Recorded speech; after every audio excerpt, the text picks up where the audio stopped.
እንግዲህ የደስታና የሩታ ሰርግ ዱባይ ላይ እንዲሆን ተወስኗል ማለት ነው። ሰላም ጤና ይስጥልኝ፣ እንዴት ናችሁ? ለዚህ ቻናል አዲስ ከሆናችሁ ሰብስክራይብ በማድረግ ቤተሰቦቼ እንድትሆኑ ጋብዛለሁ። ቪዲዮ ላይክ በማድረግ ጀምሩት። እንዲሁም ቪዲዮውን አይታችሁ ሲጨርሱ የእናንተን ሀሳብ አስተያየት ኮሜንት ላይ አስቀምጡልኝ። እንግዲህ ዛሬም እንደተለመደው በአዲስ ቪዲዮ መተናል። እንግዲህ በጣም አወዛጋቢ ነገሮች እየተፈጠሩም እየተሰሙም ነው። እንግዲህ በውስጥም የደረሱን አንዳንድ መረጃዎች አሉ። እነሱንም እንግዲህ ሰብሰብ ጠቅለል አድርገን እንነጋገርባቸዋለን ማለት ነው። እንግዲህ የደስታ ሽማግሌዎች ተቀባይነትን አግኝተዋል፣ በሩታ ቤተሰቦች ማለት ነው። እንግዲህ በጣም ደስተኛ ነበረ ደስታውን እንግዲህ ከጓደኞቹ ጋር ሆኖ እንግዲህ ሲያከብርም አይተናል ማለት ነው። እና እንግዲህ የሩታ ቤተሰቦች ሽምግልናውን ተቀብለው ደግሞ ለሌላ ቀጠሮ እንግዲህ ጊዜ እንደተሰጣቸውም ሲያሳውቀን ነበር ማለት ነው። እንግዲህ የሩታ ቤተሰቦች ሩታን አስገድደው ለደስታ መዳር ይችላሉ አይችሉም የሚለውን እንግዲህ አናውቅም። ምናልባት ደግሞ በባህላቸውም እንግዲህ ቤተሰብ ሽማግሌ ከተቀበለ ግዴታ ልጅቷ ታገባለች አታገባም የሚለውንም ጉዳይ አናውቅም። ያው ባህላቸውም ሊሆን ይችላል። እንግዲህ ለማንኛውም ግን ሩታ ተስማማለች አትስማማም የሚለውን ነገር በሂደት የምናየው ቢሆንም ነገር ግን አሁን ላይ ሩታ እንግዲህ ትናንትና አብርሃም ሲያስለቅሳት ምናምን አይተናል። በቃ አብርሃም ጋር ያላት ነገር የወጣላት ይመስላል። እጅግ በጣም ተናዳም ማዝናም ነበረ። አብርሃምም እንግዲህ ከሄርሜላ ጋር ያለውን ነገር አጠናክሮ ቀጥሎታል። ስለዚህ በዚህ ሰዓት ሩታ አንደኛ ብቻዋን ናት፣ ሁለተኛ ከአብርሃም ጋር ተቀያይመዋል በጣም ማለት ነው። ምክንያቱም ትናንት እጅግ በጣም ስታለቅስ አይተናት ስለነበረ በጣም አዝናበት ነበረ በአብርሃም። ስለዚህ እነዚህ ነገሮች ተደማምረው ደስታን የመቀበል እድል ይኖራታል አይኖራትም የሚለውን የምናይ ነው የሚሆነው ማለት ነው። ለማንኛውም ግን ያው ደስታ እንግዲህ እስከዛሬ ድረስ ተስፋ አልቆረጠም። ሩታ የሱ እንደሆነች ነው እያመነም እያወራም ያለው ማለት ነው። ስለዚህ ሩታ ወደሱ የምትሄድበት እድል ሊኖር ይችላል የሚል ግምት አለኝ። ምክንያቱም ሩታ አሁን ላይ አንደኛ ብቻዋን ናት፣ ሁለተኛ ከአብርሃም መራቅ እንዳለባት ያሰበች ይመስለኛል። ምክንያቱም አብርሃም እጅግ በጣም አስከፍቷታል። ስለዚህ በዚህ ምክንያት እንግዲህ ወደ ደስታ የመጠጋት እድሏ ከፍተኛ ነው የሚል ሀሳብ አለኝ ማለት ነው። ለማንኛውም ግን እንግዲህ ደስታ ሲያወራ እንደነበረው ሩታና እሱ እንግዲህ የሚጋቡት ዱባይ እንደሆነ እያወራ ነበረ። እንግዲህ ለምን ዱባይ ማድረግ እንደፈለገ አላውቅም። እንግዲህ ሩታ ጥሩ ስሜት ይኖራታል ብዬ አላምንም። ምክንያቱም ትዝታ አለባት። አብርሃም ጋር የተጋቡት ዱባይ ውስጥ ነው። ስለዚህ አሁንም ሰርጉ ዱባይ ነው ብሎ ማውራቱ ያን ያክል ስሜት የሚሰጥ ነገር አይደለም ወይ ደግሞ ሩታን ያስደስታታል የሚል ሀሳብም ግምትም የለኝም። ምክንያቱም ሩታን እንደውም በጣም ሊያናድዳት ይችላል ሰርጉ ዱባይ መሆኑ ማለት ነው። ምክንያቱም አብርሃም ጋር ዱባይ ድረስ ሄደው ነው የተጋቡት። ያ ነገር መጥፎ ትዝታ ነው ብዬ አምናለሁ ለሩታ። ነገር ግን እንደ ሀሳብ እኮ ሩታ እሺ ብላ በሀሳቡ በደስታ ሀሳብ ተስማምታ ለጋብቻ ቢደርሱ ራሱ አብረው ነው የሚጋቡበትን ቦታ ምናምን መወሰን ያለባቸው እንጂ ብቻውን እንደዚህ ነው ማድረገው እያለ መወሰኑ ራሱ ትልቅ ስህተት ነው ብዬ አምናለሁ። ምክንያቱም አንድ ሰው ባልና ሚስት ሊሆን ሲል ሁለቱም ተመሳሳይ ሀሳብ ነው ሊኖረው የሚገባው። ሁለቱም ሰው ተመካክረው ተነጋግረው ነው ነገሮችን የሚወስነው እና የሆነ አምባገነን ፈራጭ ቆራጭ ምናምን መሆን አይጠበቅበትም ደስታ ራሱ። ምክንያቱም ሩታን ማማከር አለበት። እንደ ነገሩ እንደዚህ ማለትም የሚያስችለን ደረጃ ላይ አይደለንም። ምክንያቱም አይደለም የጋብቻውን ቦታ ይቅርና ሩታ ራሱ ሚስት ሊያረጋት ያሰባትን ሴት ራሱ ፈቃደኝነቷን አላገኝም እስካሁን ድረስ። ዝም ብሎ ነው በራሱ ሀሳብ እየተጓዘ ሽማግሌዎችን እየላከ ምናምን ያለውና መጨረሻው እንግዲህ ምን እንደሚሆን አብረን ነው የምናየው። ነገር ግን የደስታ ነገር ብዙም የሚያስደስተኛ አይነት ሰው አይደለም። በቃ ደስ የሚል ጸባይ ያለው ሰው አይደለም። ምክንያቱም ትንሽ ነገሮችን ይዞ በጣም ሲያማረር እንሰማዋለን ምናምን እና አሁን ከዚህ ቡታጅራ ድረስ በጣም ሩቅ ነው። 3 ጊዜ ነው መሄድ ያለብን ሽማግሌ ይዘን፣ በጣም ከባድ ነው።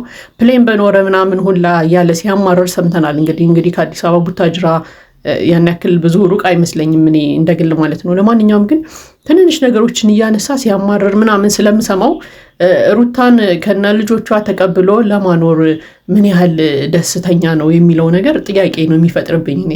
ወይ ደግሞ ትንሽ ነገር በተፈጠረ ቁጥር ይህንን ክፍተቷን እያነሳ እያሸማቀቃት የሚኖር ነው የሚመስለኝ እና ደስታ ለሩታ ባል ይሆናታል ብዬ የማስበው አይነት ሰው አይደለም እኔ እንደግል ማለት ነው። ለማንኛውም ግን ሩታ ፈቃደኛ ከሆነች መብቷ ነው፣ የፈለገችውን ማድረግ ትችላለች። አይደለም ከደስታ ጋር ይቅር ከማንም ከሌላም ሰው ይሆን ተጋብታ መኖር ትችላለች፣ መብት አላት።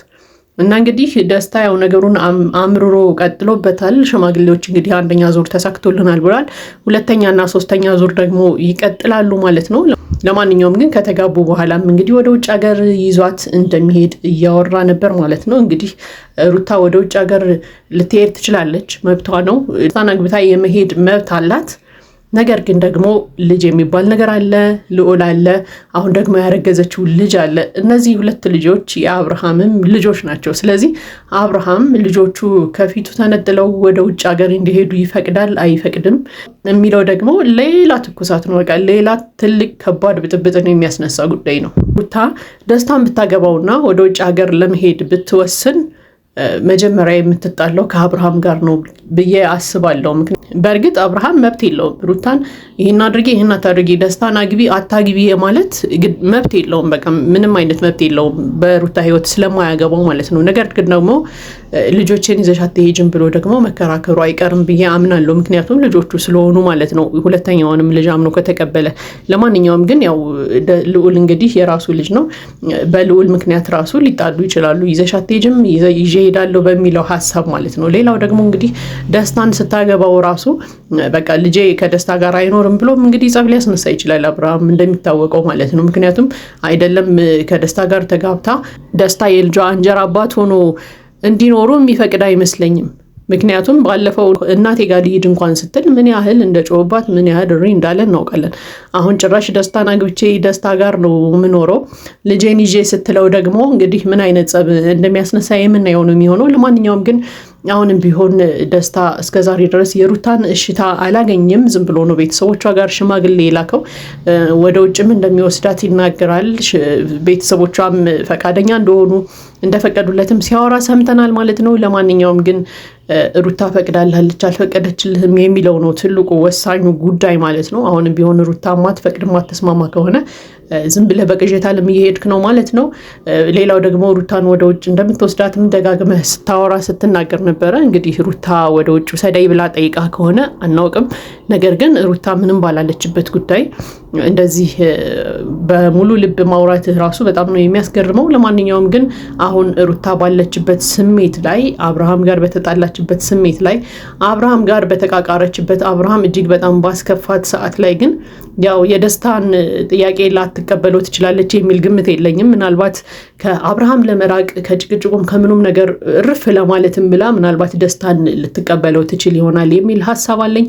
ለማንኛውም እንግዲህ ደስታ ሽማግሌዎቹ እንግዲህ 2 ዙር ይቀራቸዋል ብሏል። 2 ዙር ሄደው ተሳክቶላቸው ሩታም እሺ ብላው ዱባይ ሰርጋቸውን አርገው ምናምን እንግዲህ ያሰበው እቅድ ይሳካለት ይሆን አይሆን የሚለውን እንግዲህ በሂደት የምናየው ነው የሚሆነው።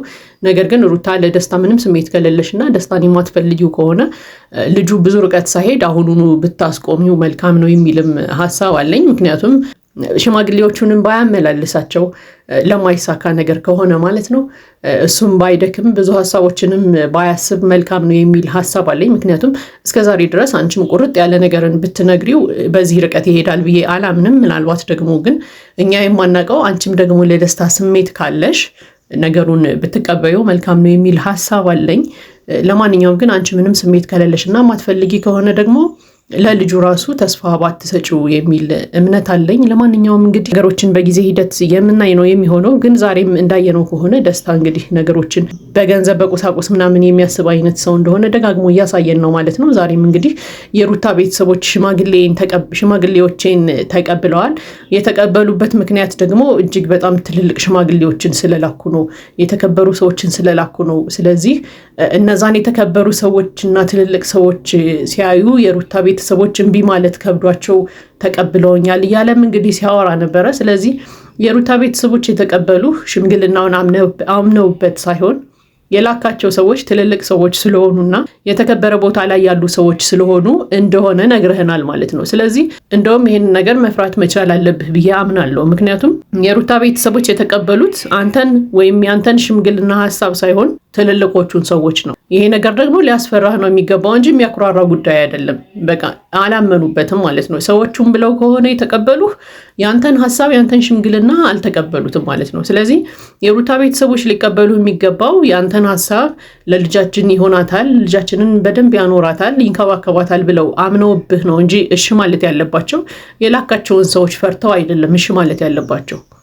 ስለዚህ ትንሽ አስተሳሰብህን ራሱ ብታስተካክለው እንደ አዋቂ ብታደርገው መልካም ነው የሚል ሐሳብ አለኝ። ለማንኛውም ይሄ እኔ ሐሳብ አስተያየት ነው። የእናንተን ሐሳብ አስተያየት ደግሞ ኮሜንት ላይ አስቀምጡልኝ። ለዚህ ቻናል አዲስ ከሆናችሁ ሰብስክራይብ በማድረግ ቤተሰቦቼ እንድትሆኑ ጋብዛለሁ። ቪዲዮውን ላይክ በማድረግ አበረታቱን። መልካም ጊዜ ይሁንላችሁ።